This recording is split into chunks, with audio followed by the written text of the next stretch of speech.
BRS పార్టీలు అంతర్గత కలహాలు పీక్ స్టేజ్కు చేరుకున్న వేళ ఎమ్మెల్సీ కల్వకుంట్ల కవిత మరి కాసేపట్లో మీడియా సమావేశంలో మాట్లాడనున్నారు. ఈ నేపథ్యంలో బీఆర్ఎస్ పార్టీ ఎమ్మెల్సీ పదవికి రాజీనామా చేసేందుకు కవిత సిద్ధమైనట్టు తెలుస్తుంది. దీంతో ఆమె రాజకీయ ప్రయాణం ఇకపై ఎటువైపు అనే ప్రశ్నలు వినిపిస్తున్నాయి. మీడియా సమావేశంలో ఆమె ఏం చెప్పనున్నారు అనే ఆసక్తికర చర్చ మొదలైంది. ఇక ఇవే ప్రశ్నలు బీఆర్ఎస్ నేతలను వెంటాడుతున్నాయి.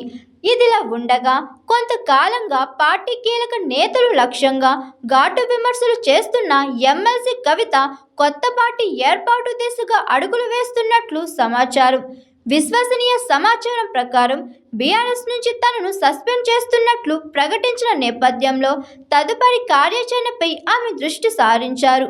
ఇప్పటి వరకు బీఆర్ఎస్లో సంస్థాగత అంశాలు, పార్టీ కీలక నేతలు లక్ష్యంగా విమర్శలు చేస్తుండగా ఇకపై బహుముఖ వ్యూహాన్ని అనుసరించే యోచనలో ఉన్నారు. ప్రస్తుతానికి బీజేపీ, కాంగ్రెస్ సహా ఏ ఇతర పార్టీలను చేయకూడదని నిర్ణయించుకున్నారు. ప్రస్తుతం తను అధ్యక్షురాలిగా వ్యవహరిస్తున్న తెలంగాణ జాగృతి సంస్థకు రాజకీయ పార్టీ రూపం ఇవ్వడం ద్వారా భవిష్యత్ రాజకీయ ప్రస్థానం ప్రారంభించాలని నిర్ణయించారు. తెలంగాణ ఆత్మగౌరవం, అస్తిత్వం ఏ జెండాతో ప్రజల్లోకి వెళ్లాలా, కొత్త పార్టీ కార్యాచరణ ఉండే అవకాశం ఉంది.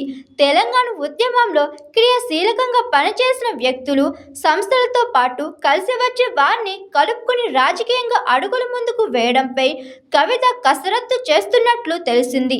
కాగా తెలంగాణ రాష్ట్ర సమితి ఏర్పాటు సమయంలో తన తండ్రి కేసీఆర్ ఎమ్మెల్యే పదవికి రాజీనామా చేసిన రీతిలోనే కవిత కూడా బీఆర్ఎస్ ద్వారా సంక్రమించిన ఎమ్మెల్సీ పదవిని వదులుకొని యోచనలు ఉన్నట్లు తెలిసింది.